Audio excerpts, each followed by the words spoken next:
بسم اللہ الرحمن الرحیم۔ طلحہ کے عام عقیدت مند تو اس کے سامنے خاموش ہی رہتے تھے، مگر اس کی بیوی اس کا مذاق گائے بگائے اڑاتی رہتی تھی۔ طلحہ کی بیوی اس کے سب سے زیادہ قریب تھی۔ وہ کئی مرتبہ یہ ملاحظہ کر چکی تھی کہ طلحہ کے دعویٰ میں قطعاً سچائی نہیں ہے۔ اکثر یوں ہوتا کہ جب طلحہ پر کوئی برا وقت آن پڑتا تو وہ اپنے سر پر کوئی کمبل یا چادر وغیرہ اوڑھ لیتا اور بیٹھ جاتا۔ ایسے موقع پر اس کا حکم یہ ہوتا تھا کہ کوئی بھی اس کے پاس نہ آنے پائے، کیونکہ اس وقت مجھ پر وہی نازل ہو رہی ہے۔ طلحہ کو اس کے عقیدت مندوں نے جب یہ بتلایا کہ مسلمان ان کی طرف تیزی سے بڑھے چلے آ رہے ہیں، چنانچہ طلحہ اب اپنے خدا سے کہے کہ وہ مسلمانوں کی فوج کو تباہ و برباد کرنے کے لیے فرشتے بھیجے تاکہ مسلمانوں سے نجات حاصل ہو سکے۔ اب اس کے لیے کوئی اور راہ نہ بچی تھی، مرتا کیا نہ کرتا۔ آخر بیٹھ گیا سر پر کمبل اوڑھ کر۔ طلحہ کے عقیدت مند کافی دیر تک تو خوش فہمی کا شکار رہے، مگر جب کافی دیر تک طلحہ کی طرف سے کوئی جواب نہ آیا تو ان میں سے بعض سرکردہ افراد نے طلحہ کی بیوی کے ساتھ رابطہ کیا اور اس سے کہا، اے محترم خاتون، اب آپ بھی نبی محترم کے پاس جائیں اور ان سے دریافت کریں کہ وحی کی کیا صورتحال ہے اور انہیں اللہ تعالیٰ کی طرف سے امداد کی کس قدر توقع ہے۔ چنانچہ وہ عورت اس کے خیمہ میں داخل ہوئی اور کہنے لگی، اے طلحہ، تم کب تک اسی طرح مست بیٹھے رہو گے؟ لوگ انتظار کرتے کرتے تھک چکے ہیں، تمہیں اتنی دیر ہو چکی ہے مگر اللہ تمہیں جواب ہی نہیں دے رہا۔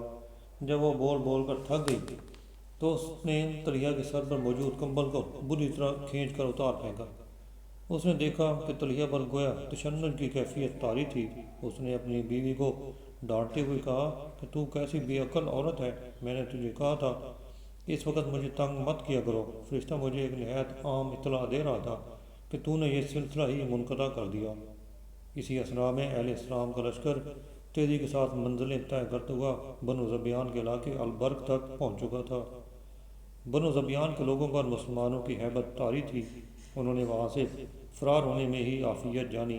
ان کا سردار حطیہ نے اپنے لوگوں سے کہا کہ میں مسلمانوں کے لشکر کو جنگ میں الجھاتا ہوں، تو اس عرصہ میں اپنے مال مویشی لے کر یہاں سے کسی محفوظ مقام تک چلے جاؤ۔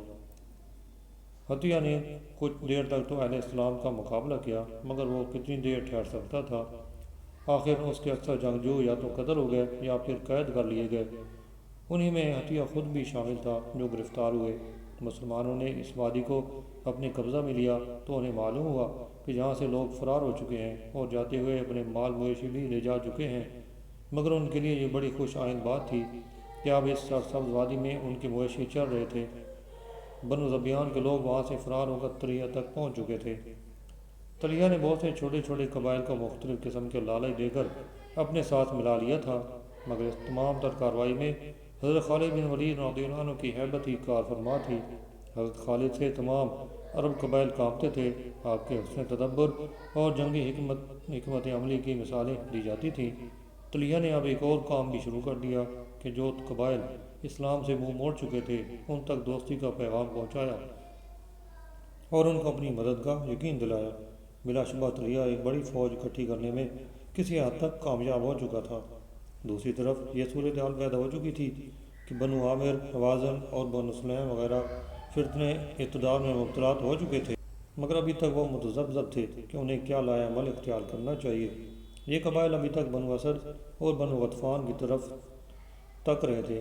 بنو اسد دراصل طلحہ سے کچھ زیادہ ہی متاثر تھے۔ وہ ایک اہم واقعہ کی وجہ سے متاثر ہوئے تھے۔ وہ واقعہ بیان کیا جاتا ہے کہ بنو اسد کے کچھ لوگ ایک قافلہ کی صورت میں سفر کر رہے تھے۔ اچانک وہ لوگ ایسے علاقہ میں پہنچے جہاں پانی موجود نہ تھا۔ صحرائی علاقوں میں اگر ایسی صورتحال پیش آ جائے تو پھر موت یقینی خیال کی جاتی ہے۔ بنو اسد کے لوگوں نے وہیں خیمے نصب کر لیے اور پانی کی تلاش شروع ہو گئی۔ اسی قافلہ میں طلحہ بھی شامل تھا۔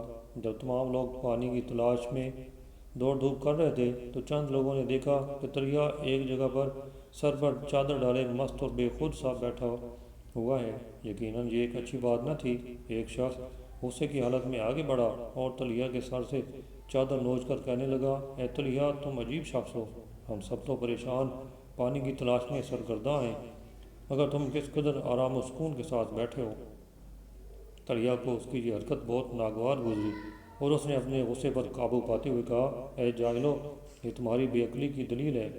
کیا مجھے یہ احساس نہیں کہ میرے قبیلے والے موت و حیات کی کیفیت میں ہیں؟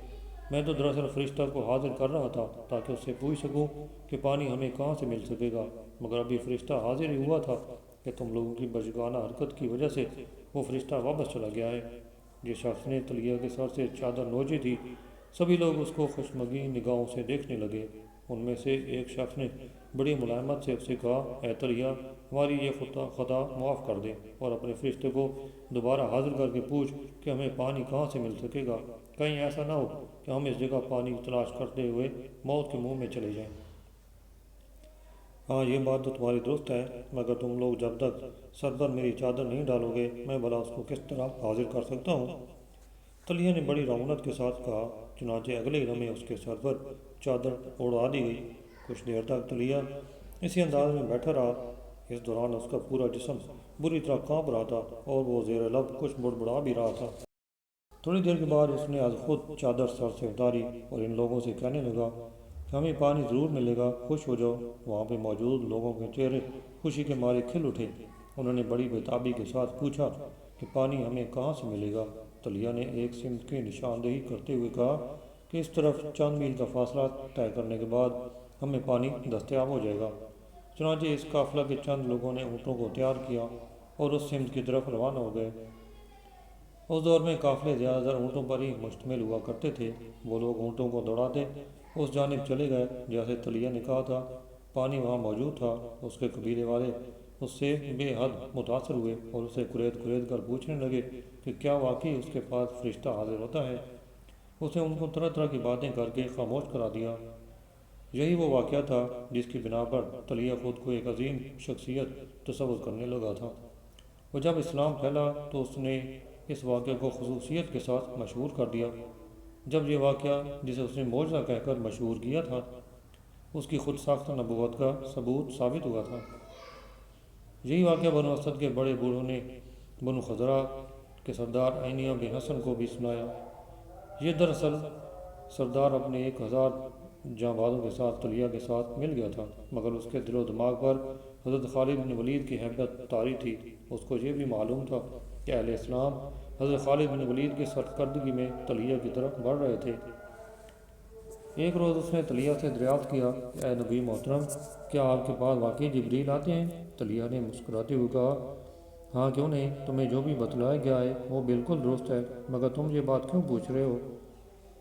عینیہ نے اپنی گھبراہٹ چھپاتے ہوئے کہا کہ اے نبی محترم، کیا آپ کو معلوم نہیں کہ مسلمانوں کو لشکر جرار ہماری طرف تیزی سے بڑھ رہا ہے؟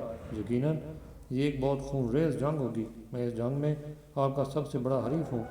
آپ مجھے یہ بتلائیے کہ آپ کو جبریل نے اس جنگ کے متعلق کچھ اطلاع دی ہے یا نہیں؟